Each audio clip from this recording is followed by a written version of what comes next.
Continuamos con más bienestar, salud y la gente. Voy a presentar ahora a nuestro próximo invitado, el doctor Marcos Ordóñez. ¿Cómo estás, Marcos? ¿Qué tal, Romina? ¿Cómo estás? Muy bien. Bueno, nos traes un tema, la verdad que es espectacular, esto de la sexualidad femenina y el estrés crónico. Tremendo. Sí. ¿Puede el estrés generar, afectar el deseo sexual en la mujer? Sí, el deseo sexual puede verse afectado por muchas variables, pero sin duda que particularmente en estos tiempos el estrés tiene un impacto directo sobre esa esfera. Pero lo tenemos que pensar cuando hablamos del estrés, primero ubicar la cuestión, ¿no? Sí. En el sentido de que el estrés en sí mismo no es ni bueno ni malo, pero sí cuando hay un exceso se sostiene en el tiempo. Por eso cuando hablamos de estrés crónico sí empieza a tener tanto un impacto en la salud tanto física como psíquica. Y en el terreno biológico la pregunta va dirigida particularmente a las mujeres, y en realidad el estrés afecta tanto a hombres como a mujeres, pero hay mecanismos diferenciados. En principio en términos biológicos, pero también en relación a los aspectos socioculturales, ¿no? Que tiene que ver con los mandatos y las expectativas sociales en tal sentido. El impacto a nivel biológico, como para contextualizar, obviamente que el estrés sostenido en el tiempo empieza a incidir negativamente sobre elementos fundamentales para la vivencia del placer, del deseo y del placer, ¿no? Como son una disminución de neurotransmisores, como son la oxitocina, la serotonina, la dopamina, que tienen que ver justamente con el placer, con el afecto, con la sensación de bienestar. Y también un impacto en las hormonas sexuales como los estrógenos y la testosterona. Pero eso hablando exclusivamente del terreno de lo biológico, es decir, afecta estos neurotransmisores, estas hormonas que inciden directamente sobre esta vivencia del deseo y del placer sexual. Correcto, y lo que tiene que ver con cuestiones culturales, como decía. Y ahí viene la cuestión en relación a pensar qué sería lo que mayor estrés le genera a las mujeres hoy en día, ¿no? Pensar cuál es por ahí las causas más frecuentes de estrés, y ahí es donde tenemos que ir al modelo sociocultural indefectiblemente, y es acá donde aparece la cuestión diferencial y que tenemos que aplicar otra perspectiva para analizar por qué en las mujeres afecta de manera distinta que en los hombres. Y en las mujeres sí podemos decir concretamente que producto de estos mandatos y de estas expectativas tiene sobre sus espaldas una mayor carga laboral. Esto es histórico, pero particularmente desde que la mujer entró al mercado laboral, ¿no?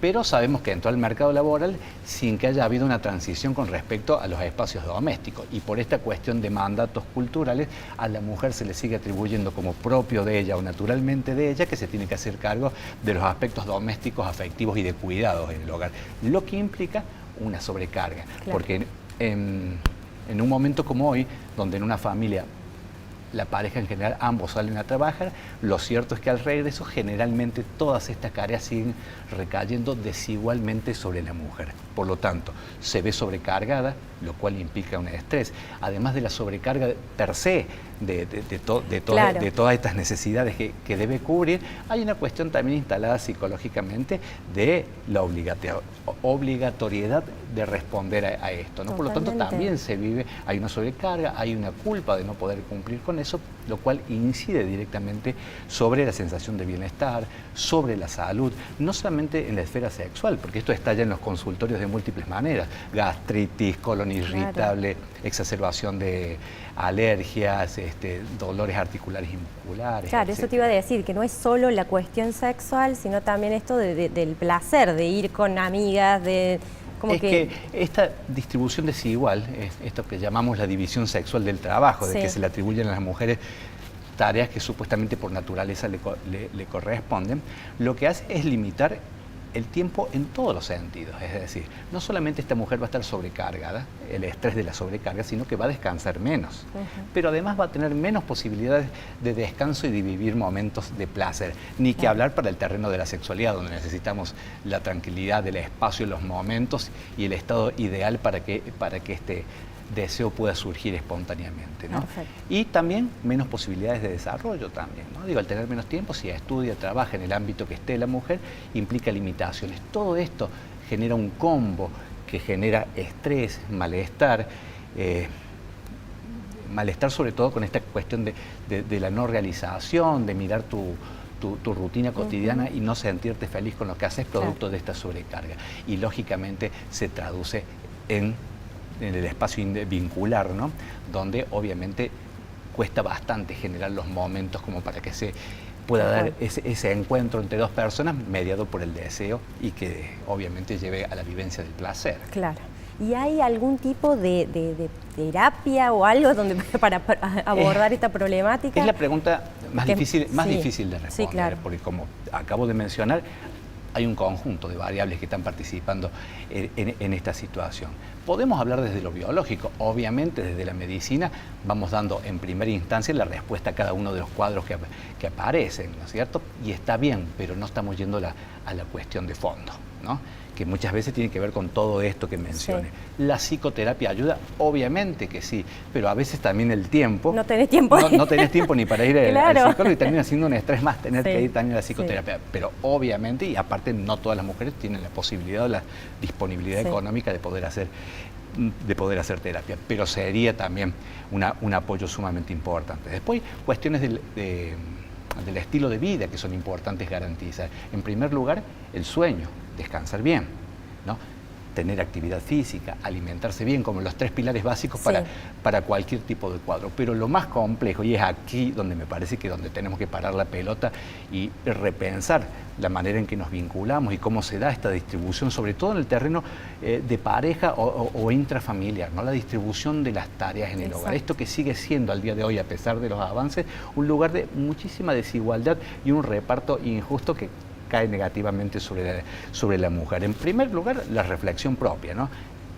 ¿Es así esto de los mandatos, de la obligatoriedad que yo tengo de hacerme cargo de todo esto? ¿O no sería más justo para todo el grupo familiar que haya un reparto mucho más equitativo para que todos tengamos las mismas responsabilidades, pero también las mismas posibilidades, ¿no? Y eso amerita, obviamente por parte de la mujer, pero también por parte de su pareja y también por parte de la familia. Esto es algo que se debe conversar en los hogares, ¿no?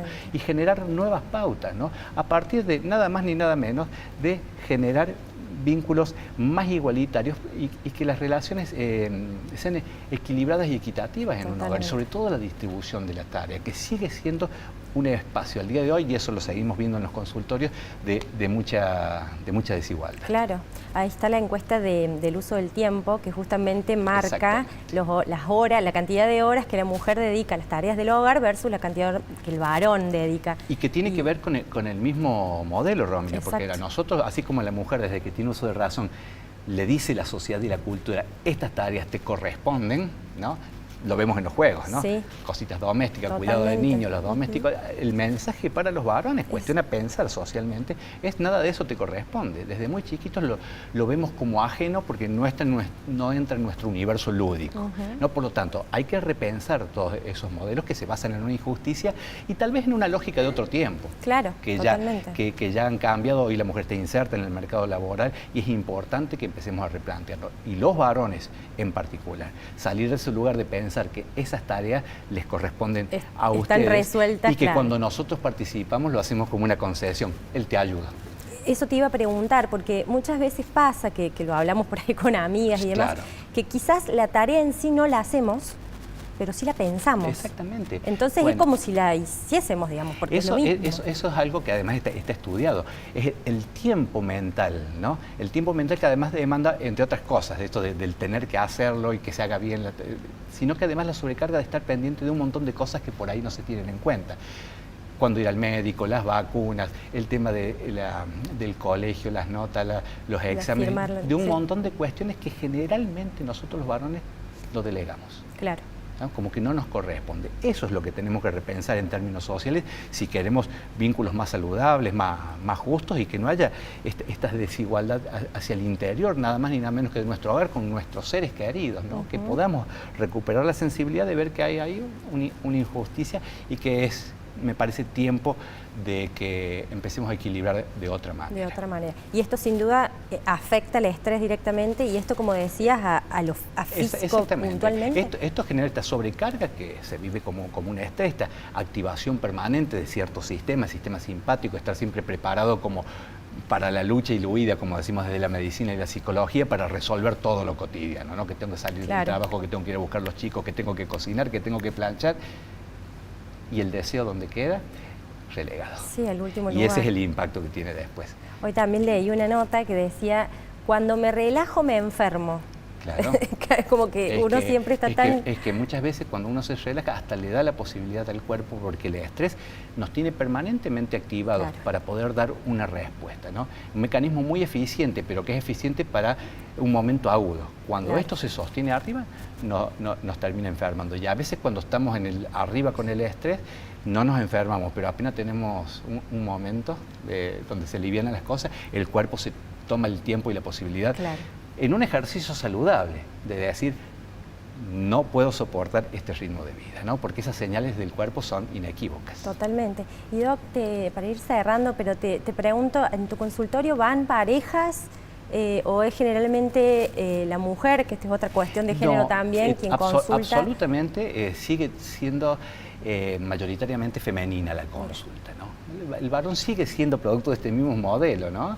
Bastante reticente a la consulta médica, y aparece de manera muy frecuente esto de múltiples manifestaciones en la esfera de la salud, pero que cuando rascas un poquito no es un problema de un órgano, no es un problema si tiene gastritis del estómago, no es un problema si tiene un colon irritable del intestino. Empezás a rascar y tiene que ver con esta sobrecarga sostenida en el tiempo y que se manifiesta lógicamente a través del cuerpo. Claro. Y sería ideal, ¿no?, que ambas, que la pareja, ¿no?, pueda... Sí, esto amerita diálogos hacia el interior de la pareja con mucha sinceridad. Nosotros los varones tenemos que de alguna manera renunciar a ciertos privilegios de comodidad que nos ha dado la cultura, y también la mujer hacer valer ese lugar, esa necesidad del respeto de sus tiempos, ¿no? De sus tiempos. Está difícil. Es difícil, pero hay que empezar a plantearlo. Bien. Ya sé que es difícil cuando están establecidos de determinada manera los vínculos, pero pensemos también hacia nuestros hijos e hijas, ¿no? Qué modelo también le estamos heredando, y si no es importante en conjunto empezar a replantear todo esto. Me parece que es saludable en términos de la pareja, en términos de la sexualidad, pero también en términos familiares. Bueno, ya nos dijiste un millón de cosas súper interesantes, pero bueno, como para cerrar, Marcos, ¿cuál es tu mirada, o desde tu mirada, qué nos podés dejar para el bienestar?